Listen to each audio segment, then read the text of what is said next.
Hi అండి. ఈరోజు మరొక విషయంతో మీ ముందుకొచ్చేసాను. అదేంటో వినేద్దామా? ఈ రోజుల్లో బ్రతకడం కోసం ఎన్నో కష్టాలు పడుతూ ఉంటారు.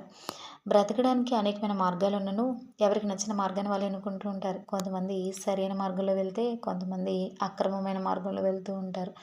ఉదాహరణకి పొట్టకూటి కోసం ఒకడు దొంగతనం చేస్తే, మరి ఒకరు అడుక్కు తింటూ తమ జీవనాన్ని కొనసాగిస్తూ ఉన్నారు. మనం బ్రతికిన కాలం కొంతకాలం అయినప్పటికీ, మనం బ్రతికిన బ్రతుకుకి ఒక అర్థం ఉండాలి అని అనుకుంటే మాత్రం, ఖచ్చితంగా మనం వెళ్ళే మార్గం సరి అయినదై ఉండాలి. మనం ఆలోచించే ఆలోచన విధానం నలుగురికి సహాయపడేలా ఉండాలి. అప్పుడేనండి ఖచ్చితంగా మన గురించి మంచిగా చెప్పుకునేడానికి వీలుంటుంది. బైబిల్‌లో ఒక మాట ఉంటుంది.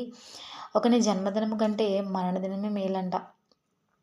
ఎందుకంటే మనిషి బ్రతికి ఈ లోకానికి వచ్చేటప్పుడు తల్లి గర్భంలో నుండి ఏమీ తీసుకొని రాడు.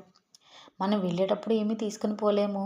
కాకపోతే మనం చేసినటువంటి పాపపుణ్యాలను బట్టి మనకి పేరు కలుగుతుంది. ఎవరైనా వచ్చి పలానా వ్యక్తి చనిపోయారంట్రా అని చెప్తే, అయ్యయ్యో! అవునా? ఆయన చాలా మంచి వ్యక్తి. చాలా గొప్ప గొప్ప కార్యాలు చేశారు. ఎంతమందికో సహాయపడ్డారు. చూసారు, ఇది మంచి మాట. మంచి సువాసన. మనం బ్రతికింది కొంతకాలమైనప్పటికీ మంచి మార్గంలో మనం వెళ్ళినట్లయితే ఇలాంటి పేరుని సంపాదించుకోవడానికి మనకు అవకాశం ఉంటుంది. Thank you for watching. Please like, share and subscribe.